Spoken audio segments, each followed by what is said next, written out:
माननीय सदस्यगण, आपको बुलेटिन भाग 2 के माध्यम से पहले ही सूचित किया गया है कि माननीय वित्त मंत्री जी के बजट भाषण की प्रतियां आपको हार्ड कॉपी के रूप में उपलब्ध कराई जाएगी। अतः बजट प्रस्तुत हो जाने के पश्चात माननीय सदस्य बजट भाषण की प्रति प्रकाशन काउंटर से प्राप्त कर सकते हैं। आपको ये भी सूचित किया जाता है कि माननीय मंत्री द्वारा बजट प्रस्तुत किए जाने के पश्चात उसे मेंबर पोर्टल पर भी उपलब्ध करा दिया जाएगा। माननीय वित्त मंत्री जी।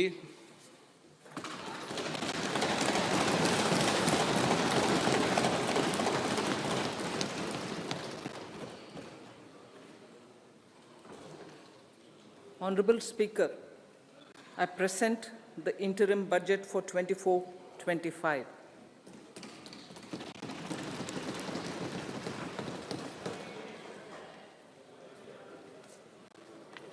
The Indian economy has witnessed profound positive transformation in the last 10 years. The people of India are looking ahead to the future with hope and optimism.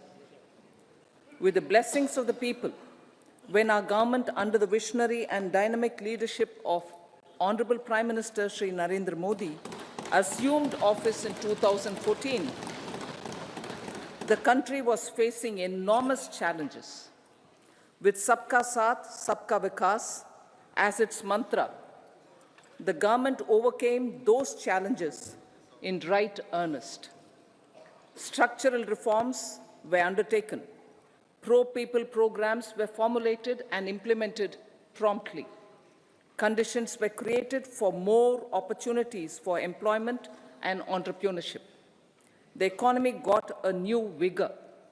The fruits of development started reaching the people at scale. The country got a new sense of purpose and hope. Naturally, the people blessed the government with a bigger mandate. In the second term, our government, under the leadership of Honorable Prime Minister, doubled down on its responsibilities to build a prosperous country with comprehensive development of all people and all regions. Our government strengthened its mantra to Sabka Saath, Sabka Vikas, and Sabka Vishwas.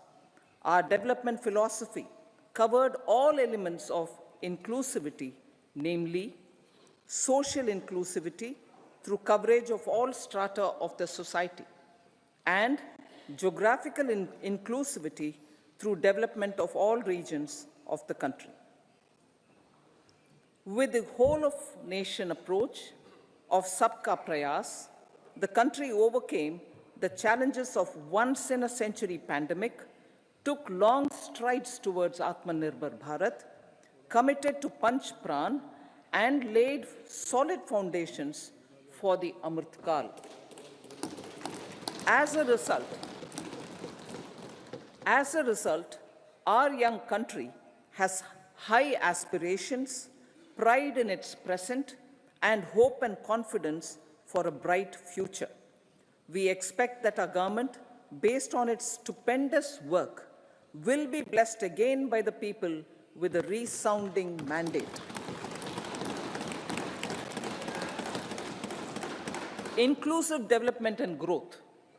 Our humane and inclusive approach to development is a marked and deliberate departure from the earlier approach of provisioning up to village level. Development programs were thus provisioned. In the last 10 years, however, have targeted each and every household and individual through housing for all, Har Ghar Jal, electricity for all, cooking gas for all, bank accounts and financial services for all in record time. The worries about food have been eliminated through free ration for 80 crore people. Minimum support prices for the produce of Annadata are periodically increased appropriately. These and the provision of basic necessities have enhanced real income in the rural areas. Their economic needs could be addressed, thus spurring growth and generating jobs. Social justice. Our government is working with an approach to development that is all-round, all-pervasive, and all-inclusive. Sarvangin, Sarvasparshi, or Sarvasamaveshi. It covers all castes and people at all levels. We are working to make India a Vikasit Bharat by 2047. For achieving that goal, we need to improve people's capability and empower them. Previously, social justice was mostly a political slogan. For our government, social justice is an effective and necessary governance model. The saturation approach of covering all eligible people is the true and comprehensive achievement of social justice. This is secularism in action, reduces corruption, and prevents nepotism, prevents Bhai Bhatijawad. There is transparency and assurance that benefits are delivered to all eligible people. The resources are distributed fairly. All, regardless of their social standing, get access to opportunities. We are addressing systemic inequalities that had plagued our society. We focus on outcomes and not on outlays so that the social economic transformation is achieved. As our Prime Minister firmly believes, we need to focus on 4 major castes. They are Garib, Mahilaye, Yuva, and Annadata. Their needs, their aspirations, and their welfare are our highest priority. The country progresses when they progress. All 4 require and receive government support in their quest to better their lives. Their empowerment and well-being will drive the country forward. Garib Kalyan, Desh Ka Kalyan. We believe in empowering the poor. The earlier approach of tackling poverty through entitlements had resulted in very modest outcomes. When the poor became empowered partners in the development process, government's power to assist them also increases manifold.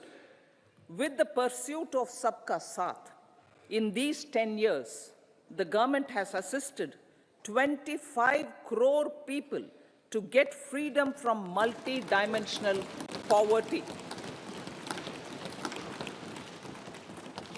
Our government's efforts are now getting synergized with energy and passion of such empowered people. This is truly elevating them from poverty. Direct benefit transfer of 34 lakh crore rupees from the government using PM Jan Dhan accounts has led to savings of 2.7 lakh crores of rupees for the government. This savings has been realized through avoidance of leakages prevalent earlier. The savings have helped in providing more funds for Garib Kalyan. PM Swanidhi has provided credit assistance to 78 lakh street vendors. From that total of 78 lakh street vendors, 2.3 lakh have received credit for the 3rd time. PM Janman Yojana reaches out to the particularly vulnerable tribal groups who have remained outside the realm of development so far. PM Vishwakarma Yojana provides end-to-end support to artisans and craftspeople engaged in 18 trades. The schemes for empowerment of Divyangs and transgender persons reflect firm resolve of our government to leave no one behind. Welfare of Annadata. Farmers are our Annadata.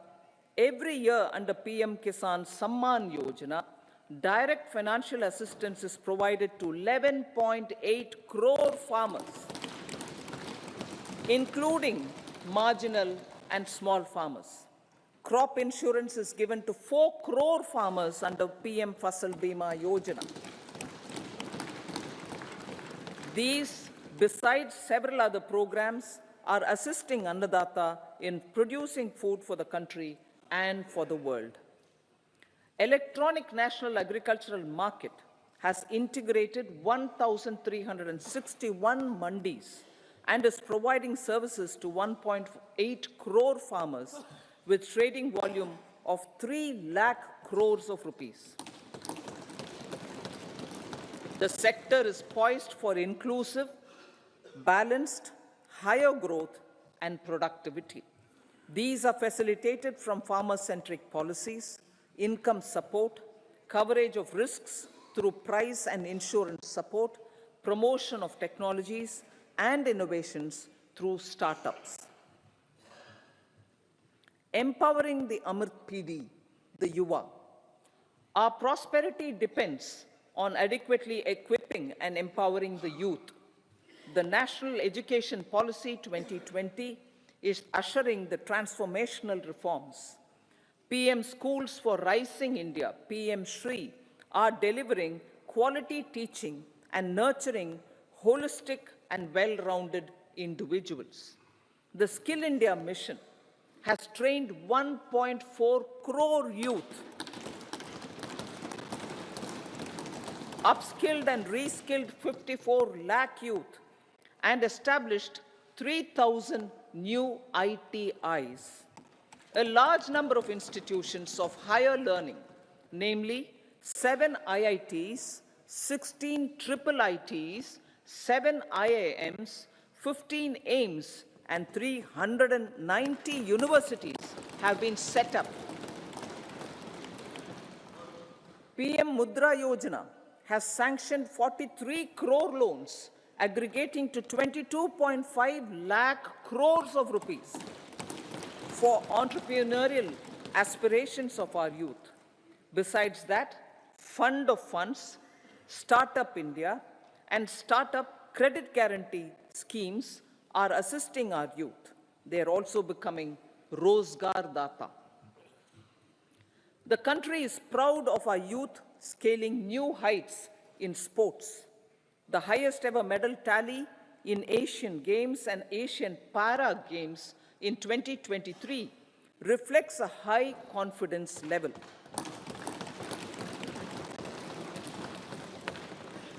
Chess prodigy and our #1 ranked player Pragnananda put up a stiff fight against the reigning world champion Magnus Carlsen in 2023. Today, India has over 80 chess grandmasters compared to little over 20 in 2010. Momentum for Nari Shakti. The empowerment of women through entrepreneurship, ease of living, and dignity for them has gained momentum in these 10 years. 30 crore Mudra Yojana loans have been given to women entrepreneurs. Female enrollment in higher education has gone up by 28% in 10 years. In STEM courses, girls and women constitute 43% of enrollment, one of the highest in the world. All these measures are getting reflected in the increasing participation of women in workforce. Making triple talaq illegal, reservation of 1/3 seats for women in the Lok Sabha and state assemblies, and giving over 70% houses under PM Aviation Yojana in rural areas to women, and giving over 70% houses under PM Aviation Yojana in rural areas to women as sole or joint owners have enhanced their dignity. Exemplary track record of governance, development, and performance. Besides delivering on high growth in terms of gross domestic product, the government is equally focused on a more comprehensive GDP, that is, governance, development, and performance. Our government has provided transparent, accountable, people-centric, and prompt, trust-based administration with citizen-first and minimum government, maximum governance approach. The impact of all-round development is discernible in all sectors. There is macroeconomic stability, including in the external sector. Investments are robust. The economy is doing well. People are living better and earning better, with even greater aspirations for future. Average real income of the people has increased by 50%. Inflation is moderate. People are getting empowered, equipped, and enabled to pursue their aspirations. There is effective and timely delivery of programs and of large projects. Economic management. The multi-pronged economic management over the past 10 years has complemented people-centric, inclusive development. Following are some of the major elements. 1. All forms of infrastructure, physical, digital, or social, are being built in record time.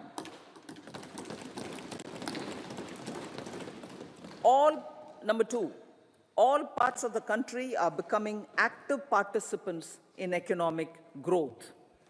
Number 3, digital public infrastructure, a new factor of production, as if in the 21st century, is instrumental in formalization of the economy. Number 4, goods and services tax has enabled one nation, one market, one tax. Tax reforms have led to deepening and widening of tax base. Number 5, strengthening of the financial sector has helped in making savings, credit, and investments more efficient. Number 6, GIFT, IFSC, and the Unified Regulatory Authority, IFSCA, are creating a robust gateway for global capital and financial services for the economy.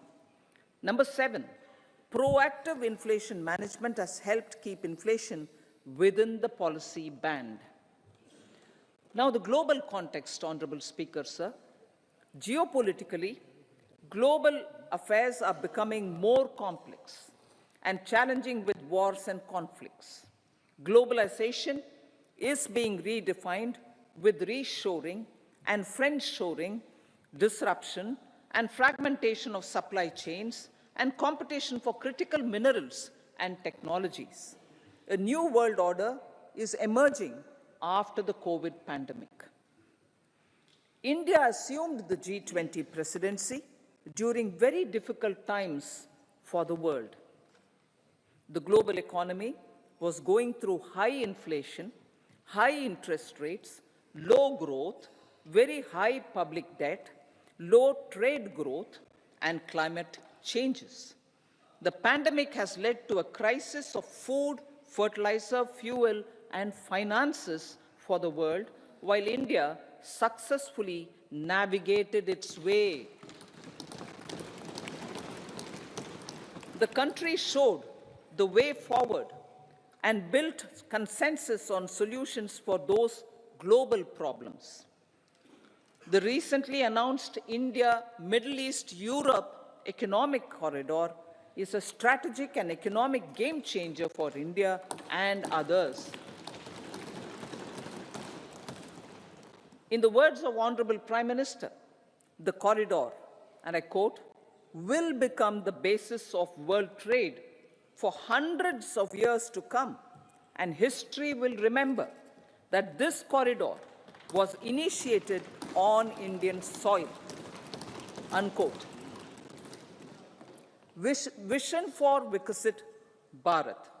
Our vision for Vikasit Bharat is that of prosperous Bharat in harmony with nature, with modern infrastructure, and providing opportunities for all citizens and all regions to reach their potential.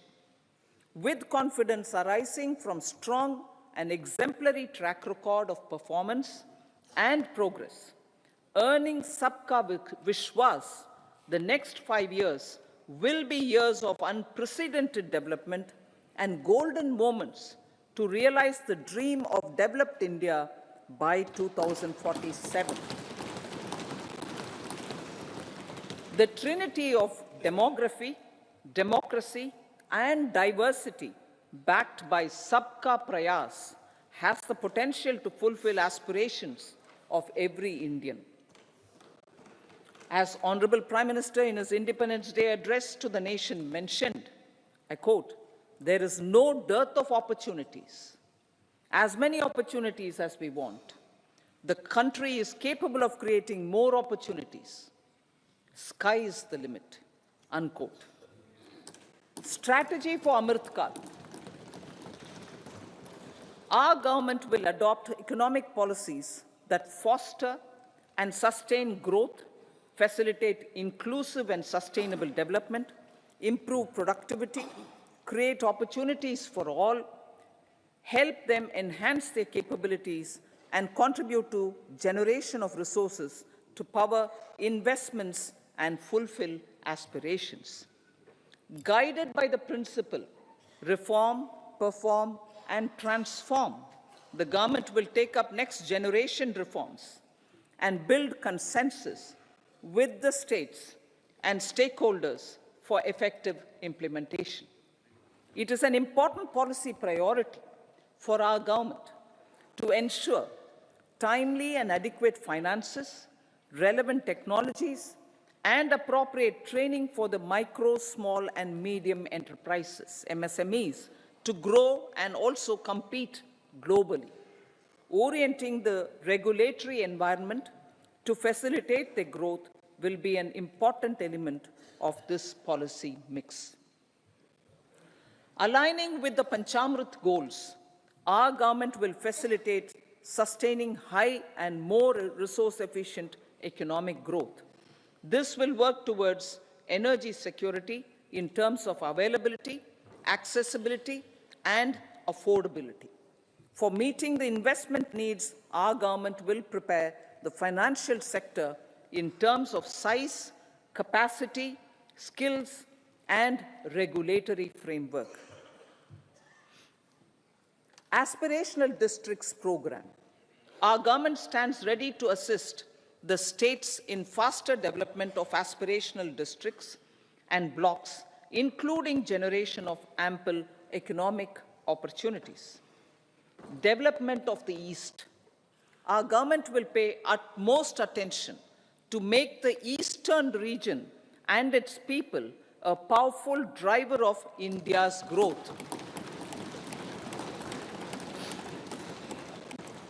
PM Awas Yojana Gramin. Despite the challenges due to COVID, implementation of PM Awas Yojana Gramin continued, and we are close to achieving the target of 3 crore houses. 2 crore more houses will be taken up in the next 5 years to meet the requirement arising from increase in the number of families. Rooftop solarization and Muft Bijli. Through rooftop solarization, 1 crore households will be enabled to obtain up to 300 units free electricity every month.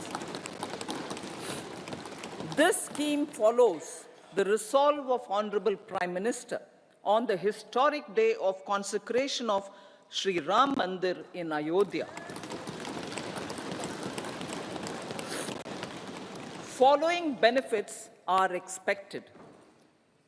Savings up to 15 to 18,000 rupees annually for households from free solar electricity and selling the surplus to the distribution companies. Charging of electric vehicles. Entrepreneurship opportunities for a large number of vendors for supply and installation. Employment opportunities for the youth with technical skills in manufacturing, installation, and maintenance. Housing for middle class. Our government will launch a scheme to help deserving sections of the middle class, and I quote from Honorable Prime Minister's words, living in rented houses or slums or chawls and unauthorized colonies, unquote, to buy or build their own houses.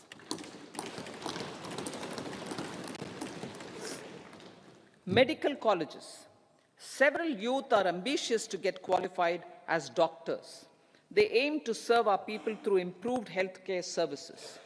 Our government plans to set up more medical colleges by utilizing the existing hospital infrastructure under various departments. A committee for this purpose will be set up to examine the issues and make relevant recommendations. Cervical cancer vaccination. Our government will encourage vaccination for girls in the age group of 9 to 14 years for prevention of cervical cancer. Maternal and child health care. Various schemes for maternal and child care will be brought under one comprehensive program for synergy in implementation.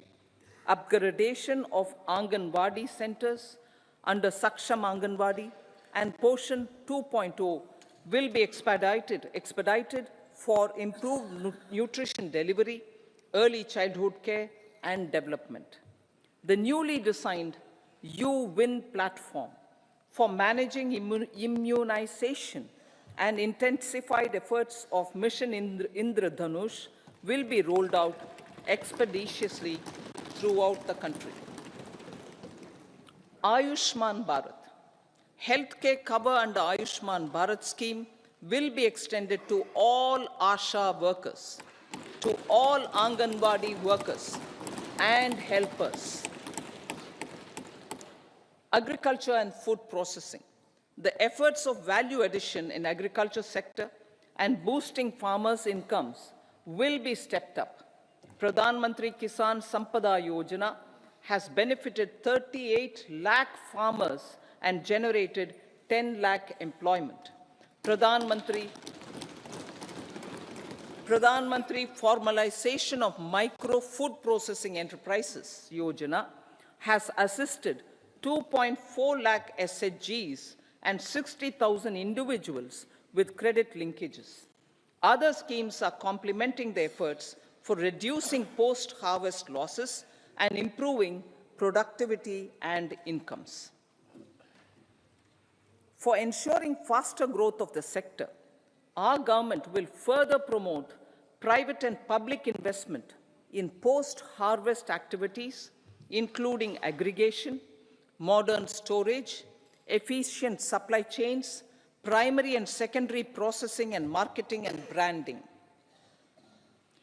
Nano DAP. After the successful adoption of nano urea, application of nano DAP on various crops will be expanded in all agroclimatic zones. Atmanirbhar Oil Seeds Abhiyan. Building on the initiative announced in 2022, a strategy will be formulated to achieve Atmanirbharta for oil seeds such as mustard, groundnut, sesame, soya bean, and sunflower.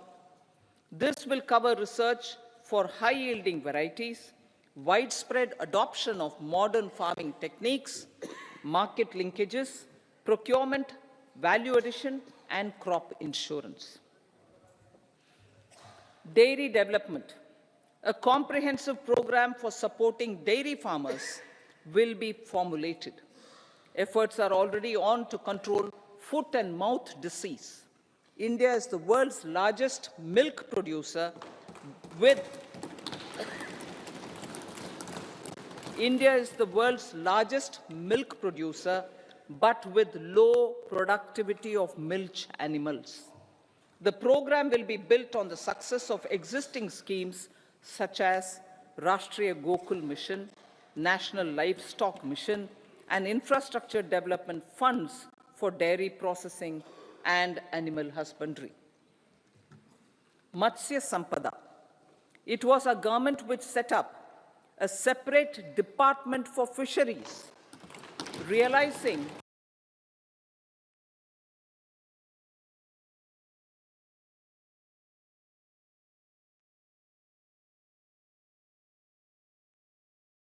(2013-14) has also doubled.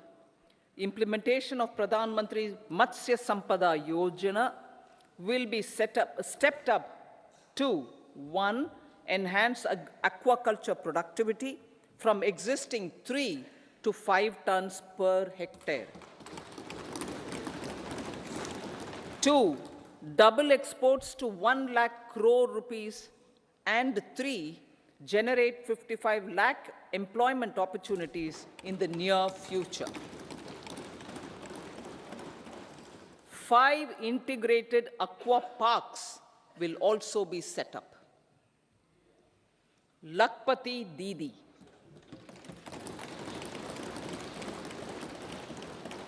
83 lakh SHGs. 83 lakh SHGs with 9 crore women are transforming rural socio-economic landscape with empowerment and self-reliance. Honorable Speaker said, their success has assisted nearly 1 crore women to become Lakpati Didi already. They are an inspiration to others. Their achievements will be recognized through honoring them. Buoyed by the success, it has been decided to enhance the target for Lakpati Didi from 2 crores to 3 crores.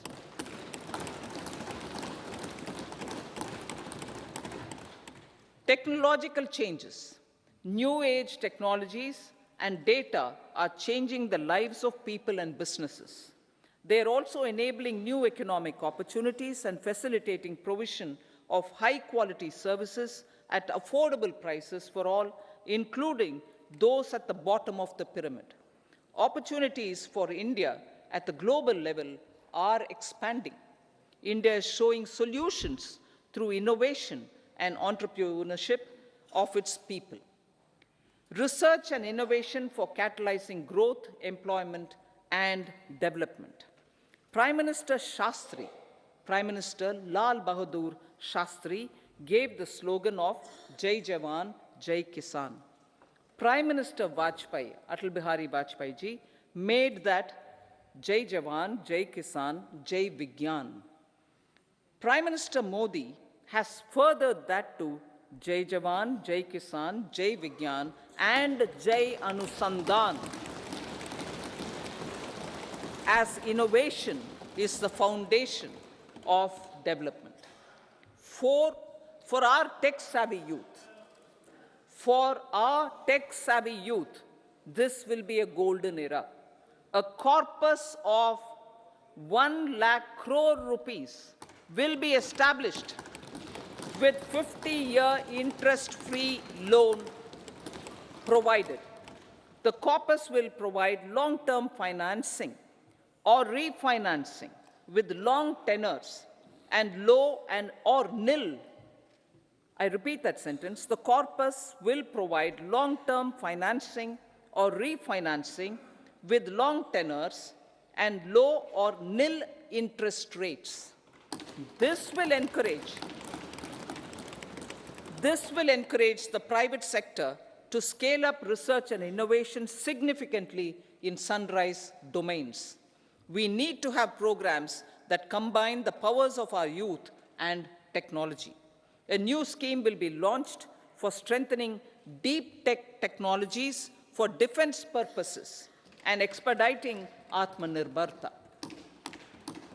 Infrastructure development. Building on the massive tripling of the capital expenditure outlay in the past 4 years, resulting in huge multiplier impact on economic growth and employment creation, the outlay for the next year is being increased by 11.1% to 11,111 crore rupees. This would be 3.4% of our GDP. Railways. 3 major railway corridor programs will be implemented. These are energy, mineral, and cement corridor. Number 2, port connectivity corridors. And number 3, high traffic density corridors. The projects have been identified under the PM Gati Shakti for enabling multimodal connectivity. They will improve logistics efficiency and reduce cost. The resultant decongestion of the high traffic corridors will also help in improving operations of passenger trains, resulting in safety and higher travel speed for passengers. Together with dedicated freight corridors, these 3 economic corridor programs will accelerate our GDP growth and reduce logistic costs.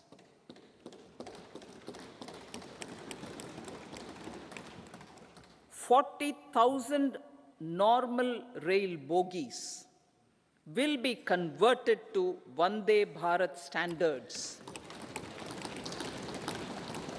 to enhance safety, convenience, and comfort of passengers. Aviation sector. The aviation sector has been galvanized in the past 10 years. Number of airports have doubled to 149. Rollout of air connectivity to Tier 2 and Tier 3 cities under UDAN scheme has been widespread. 517 new routes are carrying 1.3 crore passengers. Indian carriers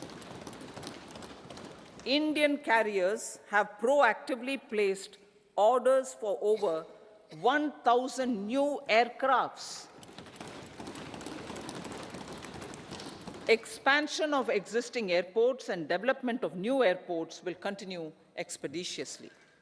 Metro and Namo Bharat. We have a fast expanding middle class and rapid urbanization is taking place. Metro rail and Namo Bharat can be the catalyst for the required urban transformation. Expansion of these systems will be supported in large cities, focusing on transit-oriented development. Green energy. Towards meeting our commitment for net zero by 2070, the following measures will be taken. Viability gap funding will be provided for harnessing offshore wind energy, potential for initial capacity of 1 gigawatt. Coal gasification and liquefaction capacity of 100 metric tons will be set up by 2030. This will also help in reducing imports of natural gas, methanol, and ammonia.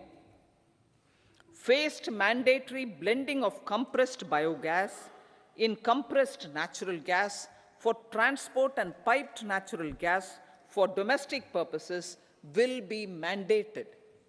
Financial assistance will be provided for procurement of biomass aggregation machinery to support collection.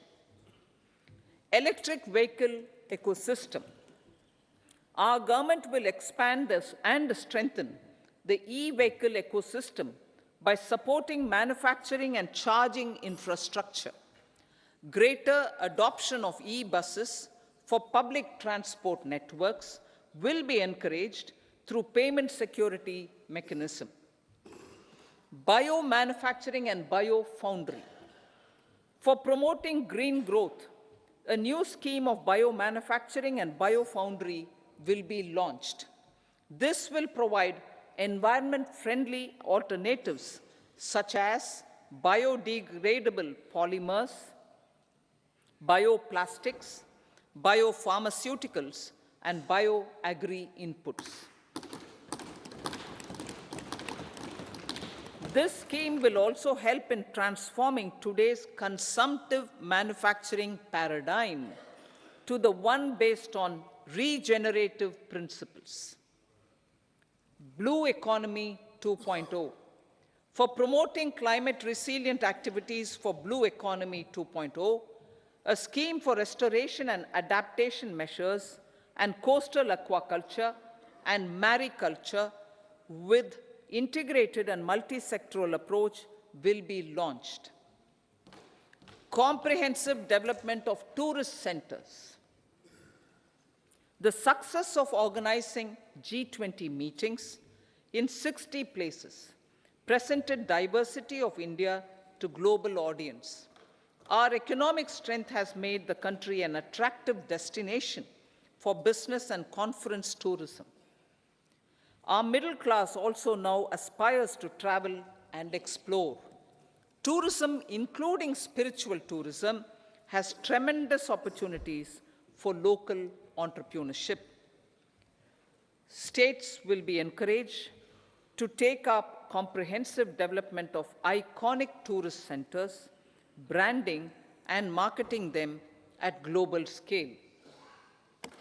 A framework for rating of the centers based on quality of facilities and services will be established. Long-term interest-free loans will be provided to states for financing such development on matching basis. To address the emerging fervor for domestic tourism, Honorable Speaker, sir, projects for port connectivity, tourism infrastructure, and amenities will be taken up on our islands, including Lakshadweep. This will help in generating employment also. Promoting investments. The FDI inflow during 2014 to 23 was $596 billion US, marking a golden era. That is twice the inflow during 2005 to 14. For encouraging sustained foreign investment, we are negotiating bilateral investment treaties with our foreign partners in the spirit of First Develop India. FDI is First Develop India. Reforms in the states for Vikasit Bharat. Many growth and development enabling reforms are needed in the states for realizing the vision of Vikasit Bharat. A provision of 75,000 crore rupees as 50-year interest-free loan is proposed this year to support those milestone-linked reforms by the state governments. Societal changes. The government will form a high-powered committee for an extensive consideration of the challenges arising from fast population growth and demographic changes. The committee will be mandated to make recommendations for addressing these challenges comprehensively in relation to the goal of Vikasit Bharat. Amrit Kal as Kartavya Kal. Our government stands committed to strengthening and expanding the economy with high growth and to create conditions for people to realize their aspirations. Honorable Prime Minister, in his Independence Day address to the nation in the 75th year of our Republic, said, and I quote, "We commit ourselves to national development with new inspirations, new consciousness, new resolutions as the country opens up immense possibilities and opportunities. It is our Kartavya Kal." Unquote. Every challenge of the pre-2014 era was overcome through our economic management and our governance. These have placed the country on a resolute path of sustained high growth. This has been possible through right policies, true intentions, and appropriate decisions. In the full budget in July, Honorable Speaker, our government will present a detailed roadmap for our pursuit of Vikasit Bharat.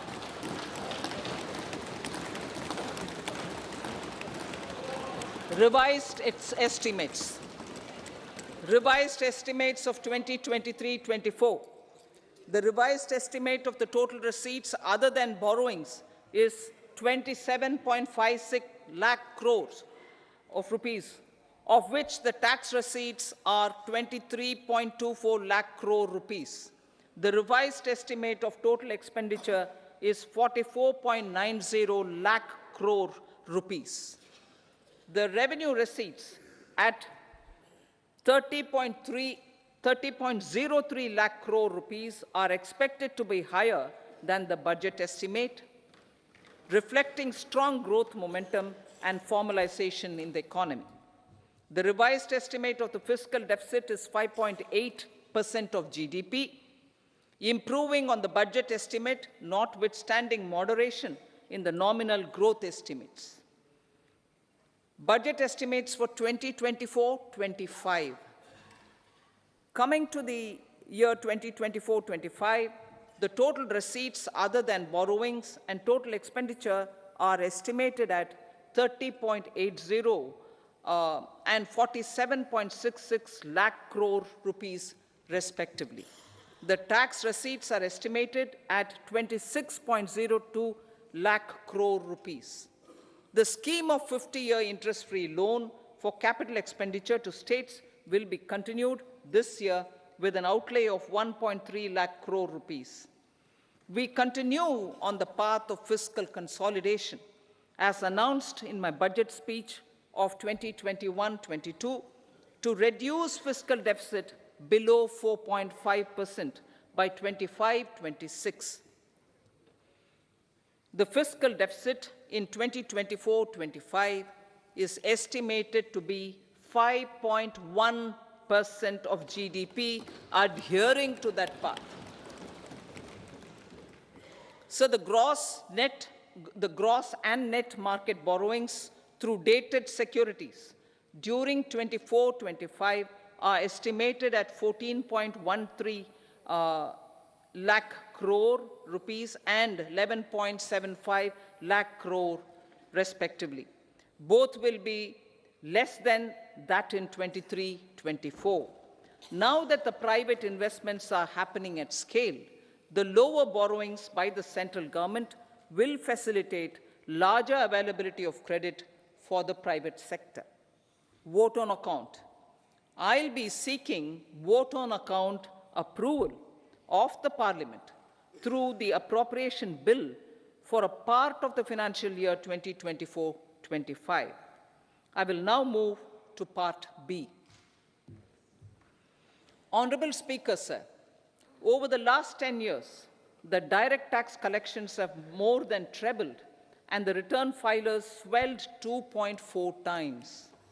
I would like to assure the taxpayers that their contributions have been used wisely for the development of the country and welfare of its people. I appreciate the taxpayers for their continued support. The government has reduced and rationalized tax rates. Under the new tax scheme, there is now no tax liability for taxpayers with income up to 7 lakh rupees, up from 2.2 lakh rupees in the financial year 2013-14. The threshold for presumptive taxation for retail businesses was increased from 2 crores to 3 crores. Similarly, the threshold for professionals eligible for presumptive taxation was increased from 50 lakh rupees to 75 lakh rupees. Also, corporate tax rate was decreased from 30% to 22% for existing domestic companies and to 15% for certain new manufacturing companies. Honorable Speaker, sir, in the last 5 years, our focus has been to improve taxpayer services. The age-old jurisdiction-based assessment system was transformed with the introduction of faceless assessment and appeal, thereby imparting greater efficiency, transparency, and accountability. Introduction of updated income tax returns, a new Form 26AS, and pre-filling of tax returns have made filing of tax returns simpler and easier. Average processing time of returns has been reduced from 93 days in the year 2013-14 to a mere 10 days this year, thereby making refunds faster. Indirect taxation. By unifying the highly fragmented indirect tax regime in India, the GST has reduced the compliance burden on trade and industry. The industry has acknowledged the benefits of GST. According to a recent survey conducted by a leading consulting firm, 94% of industry leaders view the transition to GST as largely positive. According to 80% of the respondents, it has led to supply chain optimization, as elimination of tax arbitrage and octroi has resulted in disbanding of checkposts at the state and city boundaries. At the same time, tax base of GST more than doubled, and the average monthly gross GST collection has almost doubled to 1.66 lakh crores this year. States too have benefited. States' SGST revenue, including compensation released to states in the post-GST period of 2017-18 to 2022-23, has achieved a buoyancy of 1.22. In contrast, the tax buoyancy of state revenues from subsumed taxes in the pre-GST four-year period of 2012-13 to 2015-16 was a mere 0.72. The biggest beneficiaries are consumers, as reduction in logistic cost and taxes have brought down prices of most goods and services. We have taken a number of steps in customs to facilitate international trade. As a result, the import release time declined by 47% to 71 hours at inland container depots, by 28% to 44 hours at air cargo complexes, and by 27% to 85 hours at seaports over the last 4 years since 2019, when the national time release studies were first started. Tax proposals. As for tax proposals, in keeping with the convention, I do not propose to make any changes relating to taxation and propose to retain the same tax rates for direct and indirect taxes, including import duties. However, certain tax benefits to startups and investments made by sovereign wealth or pension funds, as also tax exemption on certain income of some IFSC units, are expiring on 31/3/2024.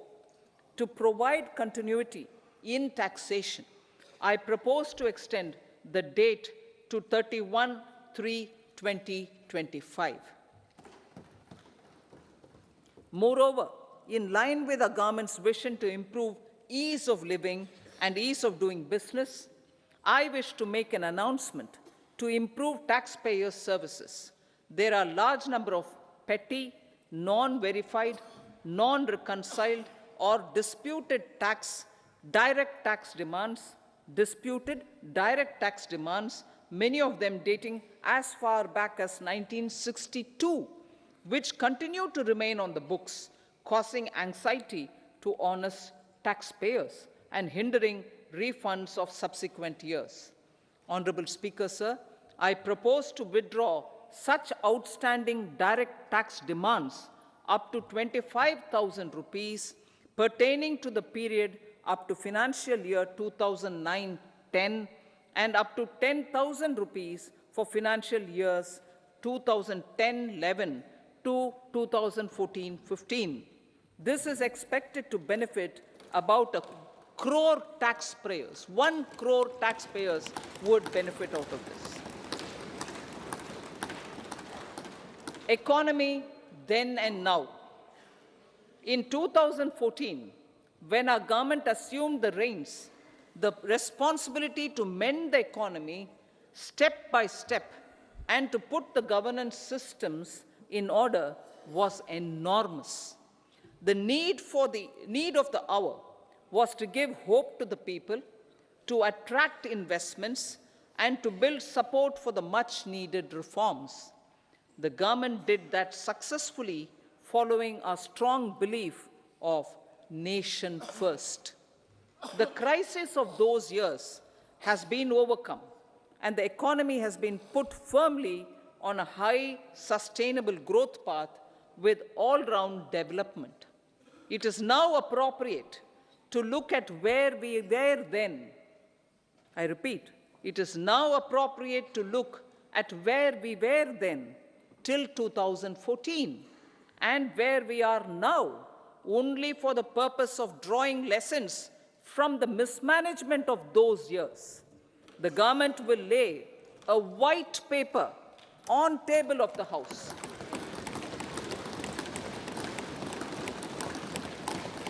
The exemplary track record of governance, development, and performance, effective delivery, and Jan Kalyan has given the government trust, confidence, and blessings of the people to realize whatever it takes, the goal of Vikasit Bharat, with good intentions, true dedication, and hard work in the coming years and decades. With this, Honorable Speaker, I commend the interim budget to this august House. Jai Hind.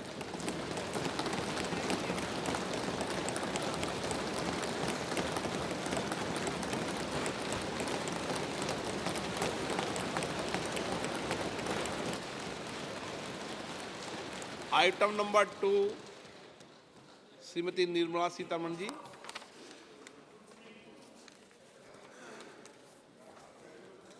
So, with your permission, I rise to lay on the table the following statements. Under Section 3(1) of the Fiscal Responsibility and Budget Management Act 2003, medium-term fiscal policy cum fiscal policy strategy statement and macroeconomic framework statement. Item number 3, Srimati Nirmala Sitharaman ji. Sir, with your permission, I rise to move for leave to introduce the Finance Bill 2024. प्रश्न ये है कि विधेयक को पुनर्स्थापित करने की अनुमति प्रदान की जाए। जो सदस्य इसके पक्ष में हाँ कहें, जो सदस्य विरोध में ना कहें, मेरे विचार में निर्णय हाँ वालों के पक्ष हुआ, हाँ वालों के पक्ष हुआ। माननीय मंत्री जी विधेयक को पुनर्स्थापित करें। So I introduce the bill. सभा की कार्रवाई शुक्रवार दिनांक 2 फरवरी 2024 को प्राप्त 11 बजे तक के लिए स्थगित की जाती है। About the country. Medical as doctors. They aim to serve our people through improved healthcare services. Our government plans to set up more medical colleges by utilizing the existing hospital infrastructure under various departments. A committee for this purpose will be set up to examine the issues and make relevant recommendations. Cervical cancer vaccination. Our government will encourage vaccination for girls in the age group of 9 to 14 years for prevention of cervical cancer. Maternal and child health care. Various schemes for maternal and child care will be brought under one comprehensive program for synergy in implementation. Upgradation of Anganwadi centers under Saksham Anganwadi and Poshan 2.0 will be expedited for improved nutrition delivery, early childhood care, and development. The newly designed U-Win platform for managing immunization and intensified efforts of Mission Indradhanush will be rolled out expeditiously throughout the country. Rooftop solarization and